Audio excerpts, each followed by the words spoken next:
हाँ जी, hello and welcome to all my dear students. क्या हाल चाल है बेटा आप लोगों के। उम्मीद करता हूँ सब बहुत बढ़िया होंगे। लेक्चर नंबर 19 है और इसके कुछ डीपीपी के क्वेश्चंस थे।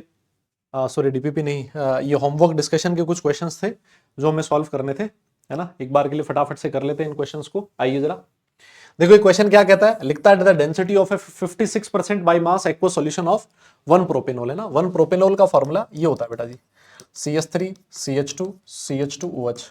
ठीक है, इसका अगर आप लोग मोलर मास निकालोगे ना तो देखिए मोलर मास कितना हो जाएगा। 12 कार्बन हो गए 3, तो 36। और सर हाइड्रोजन कितना है, 3 2 5 2 7 और 1 8। और एक है सर ऑक्सीजन, है ना। ऑक्सीजन है सर 1 16। तो ये सर 36 और 8 हो गया 44, 60 सर आ रहा है 60 मोल, 60 ग्राम पर मोल, है ना। ये इसका मोलर मास हो गया। और ये लिखा है 56%, है ना। आप समझते हो इसका मतलब क्या है 56% W/W का। इसका मतलब ये हो गया sir 56 gram of propanol in 100 gram of solution. Yes, इसका मतलब यही हो गया। और एक्वा सॉल्यूशन है, इसका मतलब मैं यहां से एक चीज निकाल दूं, मास ऑफ वाटर निकाल लूं क्या। सर सॉल्वेंट का मास कैसे निकालोगे, सॉल्यूशन का मास माइनस सॉल्यूट का मास। तो क्या 44 ग्राम आ गया। तो सर आप एक काम करो, यहां से प्रोपेनॉल के मोल निकाल लो, क्योंकि मोल फ्रैक्शन चाहिए ना हमें। तो ये आएगा सर, मोल्स कैसे निकालें, गिवन मास अपॉन मोलर मास। सर इसका मास है 56 और इसका मोलर मास आया सर 60। वहीं पर लगे हाथ आप मोल्स ऑफ वाटर भी निकाल लो, given mass upon molar mass. Mass water का कितना दिया 18, सॉरी 44 और 18। कैलकुलेटर काम में लूंगा मैं, आप लोग बिना कैलकुलेटर के कर सकते हो, और बिना कैलकुलेटर के ही करना है, कर क्या सकते हो। 56 डिवाइडेड बाय 60, तो ये आ गया सर 0.9333। और ये आ रहा है सर 44 डिवाइडेड बाय 18, ये आ रहा है सर 2.44। और मेरे से मोल फ्रैक्शन पूछा है प्रोपेनॉल का, ठीक है। तो ये हो जाएगा moles of propanol divided by total moles, ठीक है। तो इसमें जोड़ दो आप 2 पॉइंट, शिट, इसमें जोड़ दो आप 0.933, ये वैल्यू 3.933 डिवाइड बाई वैल्यू कितनी मिल रही है 3.377। तो सर आप निकाल लीजिए 0.933, इसको डिवाइड कर दीजिए 3.377 से, और ये वैल्यू आ रही है बेटा जी 0.276। 0.276 ऑप्शन नंबर डी करेक्ट है, ठीक है। तो सर इस क्वेश्चन में डेंसिटी क्यों दे रखी है, डेंसिटी सिर्फ आपको कंफ्यूज करने के लिए दे रखी है। डेंसिटी का इस क्वेश्चन में एक्चुअली कोई काम था ही नहीं, ठीक है। मेरे हिसाब से समझ में आ गया आप लोगों को। आगे चलते हैं अगले क्वेश्चन की तरफ। हाँ ये वाला क्वेश्चन है, समझिए। देखो क्या कह रहा है क्वेश्चन, लिखता है कि 100 ग्राम ऑफ प्रोपेनोन, है ना। प्रोपेनोन दे रखा आपको। देखो प्रोपेनोन का फॉर्मूला, प्रोपेन का फॉर्मूला होता है C3H8, है ना। और इसका अगर आप लोग मोलर मास निकालोगे तो कितना हो जाएगा, देखिए इसका मोलर मास आएगा 12 36, 36 और 8, 36 और 8 44, है ना, 44 ग्राम पर मोल। तो कहता है कि इसको आपने बर्न कर दिया है, C3H8 को आपने बर्न किया है किसकी प्रेजेंस में, CO2 ऑक्सीजन की प्रेजेंस में, प्लस H2O बनेगा। बैलेंस करो जरा, 3 दूनी 6, ये हो गया सर, बैलेंस हो गया, ठीक है। तो सर इसमें आपको देखो आगे क्या कहता है, 100 ग्राम प्रोपेन को बर्न किया आपने 1000 ग्राम ऑफ ऑक्सीजन में, the mole fraction of carbon dioxide in the resulting mixture is इतनी। देखो थोड़ा सा लेंथी क्वेश्चन है ये वाला, है ना, 2021 जेईई मेंस में पूछा गया था। थोड़ा सा लेंथी क्वेश्चन है। कैसे, अगर मुझे मोल फ्रैक्शन CO2 का चाहिए, इसका मतलब मोल फ्रैक्शन कैसे निकालते हैं, moles of CO2 divide by total moles. तो टोटल मोल जिसके भी बचे रहेंगे सारे मोल्स आपको निकालने पड़ेंगे, है ना। तो थोड़ा सा लेंथी क्वेश्चन बन गया ये। लेकिन इस क्वेश्चन को स्टार्ट करने से पहले सबसे पहले आप एक चीज देखो, हमारे पास प्रोपेन के मोल कितने हैं। अगर मैं तुमसे पूछूं मोल्स ऑफ प्रोपेन कितना है, मोल्स ऑफ प्रोपेन, तो आप सीधा सा फॉर्मूला लगाओगे, given mass divided by molar मास, है ना। 100 को 44 से आपने डिवाइड कर दिया ना, इसकी बहुत जरूरत पड़ेगी कैलकुलेटर की इस क्वेश्चन में। 44 से डिवाइड कर दिया तो बेटा इसके मोल्स है 2.27। और वहीं पर लगे हाथ अगर मैं तुमसे मोल पूछूं ऑक्सीजन के, तो वो है 1000/32, है ना, क्योंकि इसका मास 1000 और O2 हो गया 32। तो 1000 डिवाइड बाय 32 यह आएगा सर 31.25। मतलब हमारे पास इस क्वेश्चन में इसके मोल कितने दे रखे हैं, इसके मोल कितने हो गए 2.27 और इसके मोल कितने हो गए 31.25। लेकिन सर एक चीज देखो, अगर आपको दो रिएक्टेंट के बारे में इंफॉर्मेशन गिवन है तो प्रोडक्ट कितना बनेगा ये डिपेंड करेगा किस चीज पे, ये डिपेंड करेगा आपके लिमिटिंग रिएजेंट पे। तो इस क्वेश्चन में सबसे पहले लिमिटिंग रिएजेंट निकालना पड़ेगा। यस, अब वो लिमिटिंग रिएजेंट कैसे निकालें? लिमिटिंग रिएजेंट निकालना आता है सर में? सर ये given mole divide by stoichiometric coefficient, given mole divide by stoichiometric coefficient, ये वैल्यू 6 से बड़ी आएगी, इसका मतलब दिख रहा है मुझे कि ये जो C3H8 है सर ये मेरा लिमिटिंग रिएजेंट है। अगर ये लिमिटिंग रिएजेंट है तो मैं इसके अकॉर्डिंग CO2 और H2O के मोल्स पता लगा सकता हूं। कैसे पता लगाऊंगा? आप बोलोगे सर अगर आपका 1 मोल C3H8 होता तो उससे 3 मोल CO2 बनता है ना, लेकिन हमारे पास क्वेश्चन में 2.27 मोल्स है तो CO2 कितना बनेगा, इतना मोल्स है ना। 3 को मल्टीप्लाई कर दो 22.7 से, सर 3 को मल्टीप्लाई कर दीजिए 22.7 से, तो ये 68.1 आ रहा है सर, है ना। 68.1 मोल तुम्हारा CO2 बन गया। तो ये तो CO2 के मोल पता लग गए। अब क्योंकि मोल फ्रैक्शन निकालना तो बाकी मुझे सबके मोल चाहिए, तो मुझे H2O के मोल भी चाहिए। तो अब 1 मोल से 4 मोल H2O बन रहा है, तो मोल्स ऑफ H2O कितना हो जाएगा फिर 4 गुना होगा, 4 इंटू 2.27, इतना मोल आ गया साहब। इसको भी मल्टीप्लाई करके देख लो बेटा, है ना। 4 इंटू 2.27 यह आ जाएगा 9.08 मोल्स, है ना। ये आपके वाटर के मोल आ गए, CO2 के मोल आ गए। अब एक चीज और देखो, एक और मोल की भी जरूरत पड़ेगी। कौन से मोल की? सॉल्यूशन में O2, ये तो लिमिटिंग रिएजेंट तो पूरा का पूरा खत्म हो जाएगा, है ना। ये बनेगा और इसका कुछ पार्ट बचा रहेगा, है ना, इसका कुछ पार्ट बचा रहेगा। अब वो कितना बचा रहेगा वो भी तो निकालना पड़ेगा, टोटल मोल्स में उसकी कैलकुलेशन भी आएगी। तो सर कितना बचा रहेगा ये कैसे निकालें? सबसे पहले तुम एक बात बताओ, O2 के कितने मोल रिएक्ट कितने करेंगे, मोल्स ऑफ O2 रिएक्टेड। इस क्वेश्चन में O2 के कितने मोल रिएक्ट कर रहे हैं? सर देखो, इसके 1 मोल के साथ इसके 5 मोल रिएक्ट कर रहे हैं, तो इसके अगर 2.27 मोल्स हैं तो इसके कितने मोल रिएक्ट करेंगे 2.27 इंटू 5। ठीक है, कितने मोल रिएक्ट करेंगे 2.27 इंटू 5, इतने मोल रिएक्ट करेंगे 11.35 मोल। तो O2 बचे कितने रहेंगे, moles of O2 left. O2 के मोल थे कितने इनिशियली 31.25 और उसमें से 11.35 मोल रिएक्ट कर गए, तो कितने मोल बचे अभी 31.25 और इसमें से माइनस कर दो आप 11.35, तो सर ये बचेगा 19.9 मोल। O2 के 19.9 मोल बचे हुए हैं। तो अब अगर मेरे से मोल फ्रैक्शन पूछा है किसका, CO2 का, तो फॉर्मूला क्या बनेगा, moles of CO2 divide by total moles. अब टोटल मोल्स में कौन कौन, moles of CO2 plus moles of H2O plus moles of O2 जो बचा हुआ अभी। तो मोल्स ऑफ CO2 हमारे पास कितने हैं 68.1 मोल डिवाइड बाय CO2 के मोल 68.1 प्लस H2O के मोल कितने हैं 9.08 प्लस O2 के मोल कितने बचे हुए अभी भी 19.9 मोल। ये कैलकुलेशन है, इसको पूरा करेंगे हम लोग, है ना, ताकि पता तो लगे कैलकुलेशन सही करी है कि नहीं करी। 68.1 ये थोड़ा सा लेंथी कैलकुलेशन है बेटा इसका। अब लेकिन जो है सो है, अब क्वेश्चन आया है तो मेरा तो फर्ज बनता है इसको सॉल्व करके बताना। आपके लिए आप अगर चाहो तो छोड़ सकते हो इसको, मैं कुछ ज्यादा कह नहीं सकता इसमें। 68.1 और इसको डिवाइड करना है 97.08 से, ठीक है। तो आप लोग देखो जरा 68.1 और इसको डिवाइड कर दो आप लोग 97.08 से, ठीक है। तो ये वैल्यू सर 0.701 मिल रही है सर। कुछ गड़बड़ है क्या इसमें?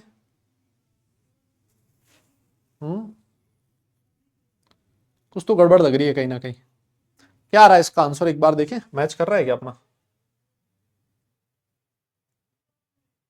नहीं, कुछ तो गड़बड़ है कहीं तो।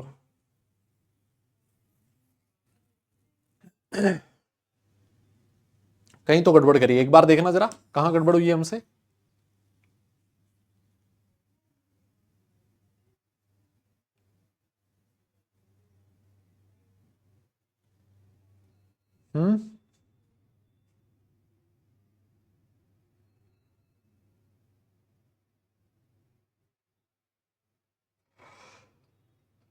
देखो जरा एक बार।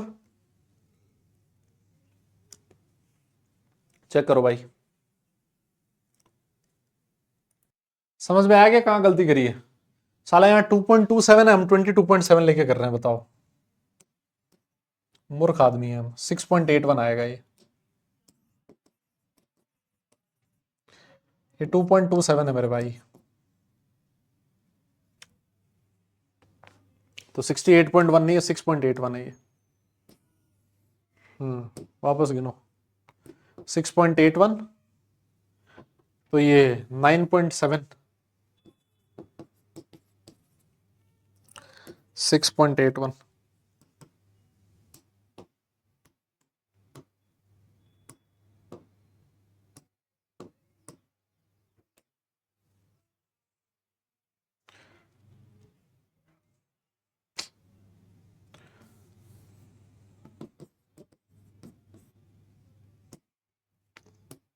डिनोमिनेटर में कितना आएगा देखो, चेक करो जरा।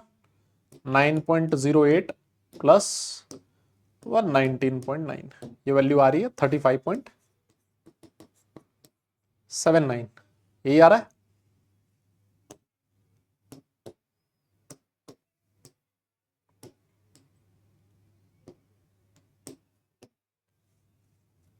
तो ये वैल्यू आ रही है सर 0.190 इंटू 10⁻² लिखना है तो 19.0 इंटू 10⁻² -2 लिख सकते हो। तो हमारा जो फाइनल आंसर आएगा कितना आ जाएगा? 19 आ जाएगा। ठीक है ना, समझ में आ गया ना? क्वेश्चन थोड़ा लेंथी क्वेश्चन है ना। इसमें लिमिटिंग रिएजेंट, मोल सब कुछ पूछ लिया इसने, मोल फ्रैक्शन और ये सब कुछ।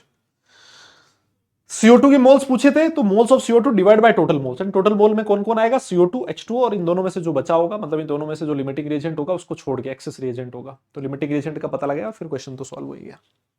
ठीक है, चलो फिर आगे चलते हैं अगले क्वेश्चन की तरफ।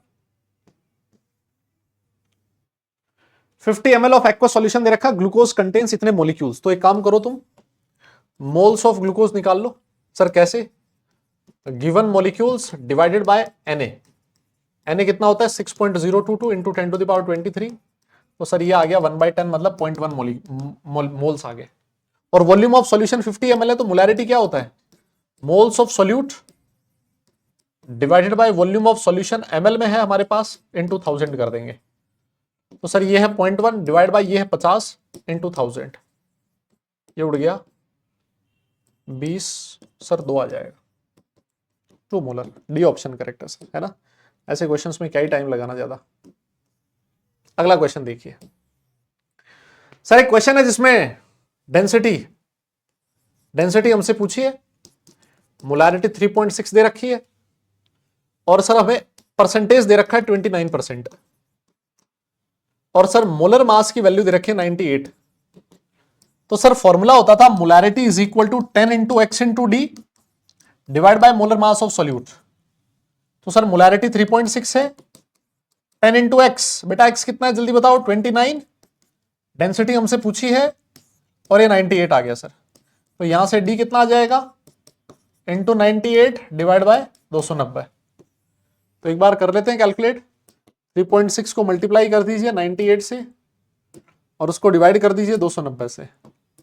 सर ये वैल्यू 1.21 आ रही है सर, 1.21 है ऑप्शन में, 1.216, इसका मतलब 1.22। ऑप्शन नंबर सी करेक्ट है सर।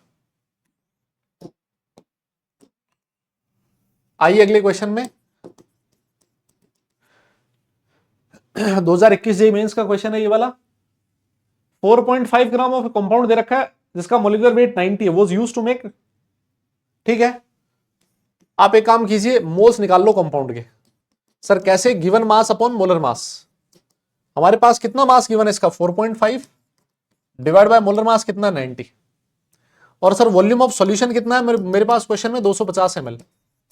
और मेरे से मोलैरिटी पूछा है, तो मोलैरिटी क्या होगा? Moles of compound divide by volume of solution, ml में है तो यहां 1000 लिखना पड़ेगा, है ना। ये उड़ गया, ये सर 4 बार उड़ गया।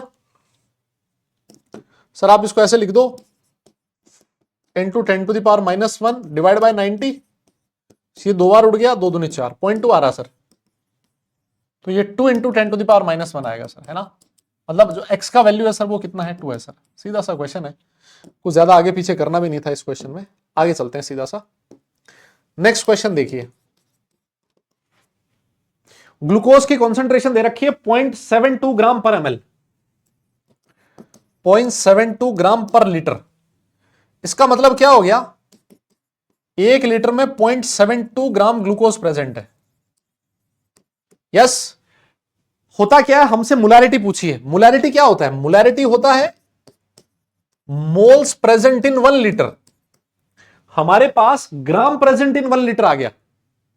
1 लीटर में इतना ग्राम है, मुझे निकालना है 1 लीटर में कितना मोल है, वो मोलैरिटी होती है।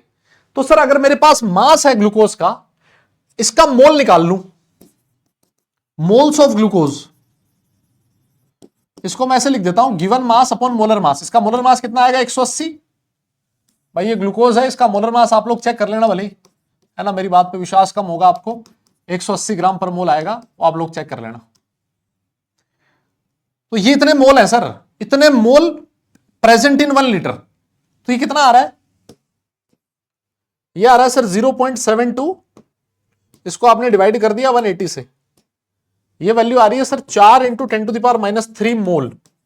मतलब ग्लूकोज के इतने मोल प्रेजेंट है इन 1 लीटर। तो इसका मतलब इसकी मोलैरिटी कितनी हो गई है, इतने मोल पर लीटर। यहां कितना आएगा, 4 आएगा सर। देख रहे हो क्वेश्चन कितना आसान, 2021 जेईई मेंस में क्वेश्चन पूछा गया है।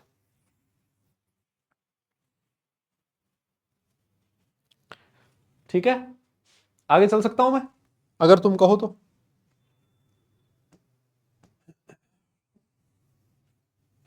एक क्वेश्चन दिया था ये वाला कि 500 ml आपके पास एक ये V1 है और ये M1 है। ग्लूकोज सॉल्यूशन को एक और दूसरे सॉल्यूशन में मिक्स कर दिया, ये V2 है और ये M2 है, और हमसे पूछा है बताइए फाइनल सॉल्यूशन की मोलैरिटी क्या होगी। जब दो सॉल्यूशंस को मिक्स करते हो तो M1V1 plus M2V2 is equal to M3V3 लगता है। मिक्स करने के बाद फाइनल वॉल्यूम V3 कितना होगा, V1 प्लस V2। तो सर ये वैल्यू कितनी होगी, 500 into 1 plus 500 into 1 is equal to M3, और ये V3 V1 प्लस V2 मतलब 1000। तो सर यहां से मेरे हिसाब से M3 is equal to 1 molar मिलेगा, जो कि ऑप्शन नंबर 1 में है सर। 2023 जेईई मेंस का क्वेश्चन, 2013 जेईई मेंस का क्वेश्चन है, the molarity of solution obtained by mixing. ये रहा V1, this is my M1, इसको मिक्स कर दिया, this is my V2 and this is my M2। दो सॉल्यूशन है, उनको आपने मिक्स कर दिया है, दोनों सॉल्यूशन सेम ही सब्सटेंस के हैं। फॉर्मूला तुम्हारे सामने है, लिखवा रखा है ना। अभी आपके पास वो ऑप्शन भी नहीं है कि नहीं समझ में आया, ठीक है, जो है भाई वो करना पड़ेगा, जो मैं करवा रहा हूं। जैसे M3 और V3 का वैल्यू कितना हो जाएगा, V1 प्लस V2। तो 750 में 250 जोड़ोगे ना तो 1000 आ जाएगा, ठीक है ना। तो ये कितना हो गया,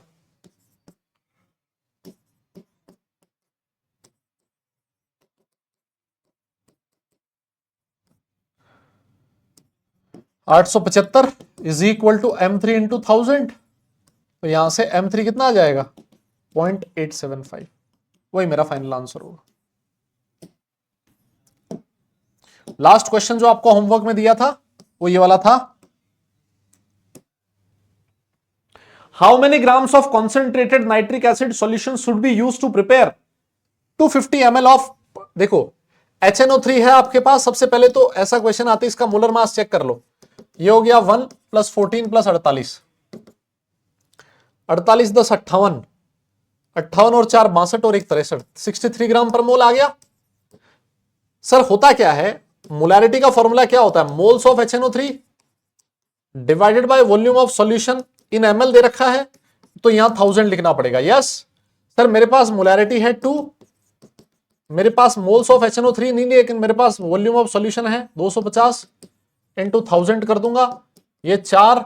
सर यहां से मोल्स ऑफ HNO3 कितना आ जाएगा, 4/2.5। सर ये तो मोल आए हैं, सर यहां से मास ऑफ HNO3 निकाल सकता हूं क्या मैं, बिल्कुल निकाल सकते हो सर। मोल को इसके मोलर मास से मल्टीप्लाई कर दो, 63 से मल्टीप्लाई करूंगा, 32 दूनी 64 होता है, 32.5 ग्राम आ जाएगा, ठीक है। लेकिन ये फाइनल आंसर नहीं होगा। ये फाइनल आंसर क्यों नहीं है, क्योंकि क्वेश्चन में एक आ गया है, ये तो मास ऑफ HNO3 आया है ना, हमसे पूछा सॉल्यूशन का मास, और कहता है concentrated nitric acid is 70% HNO3। 70% HNO3 का मतलब समझते हो, ये अगर क्वेश्चन में कुछ नहीं दे रखा, इसका मतलब परसेंटेज W/W मानना है। इसका मतलब ये है कि 70 ग्राम ऑफ HNO3 जो है ना, वो प्रेजेंट है 100 ग्राम सॉल्यूशन में, है ना। तो आप यूनिटरी मेथड लगाओगे, कि 70 ग्राम HNO3 के लिए 100 ग्राम सॉल्यूशन आपको लेना पड़ेगा, लेकिन हमें चाहिए कितना, 35.2 ग्राम HNO3 चाहिए। उसके लिए सॉल्यूशन कितना लेना पड़ेगा, 100/70 इंटू 32.5। ये उड़ गया सर 325/7, तो 7 चौक 28, 45 के लगभग आएगा सर। ये ऑप्शन नंबर डी करेक्ट है। चलिए जी, थैंक यू सो मच। आज की क्लास में हम लोग इतना ही करेंगे। नेक्स्ट क्लास इसमें मोलैरिटी के कुछ क्वेश्चंस करेंगे, मोलैरिटी खत्म करेंगे और उससे अगली क्लास में चैप्टर खत्म हो जाएगा। ठीक है, चलिए फिर सारे लोग अपना ख्याल रखें, खुश रहें, हंसते मुस्कुराते रहें और पढ़ाई जरूर करते रहें। Tata bye bye, love you all.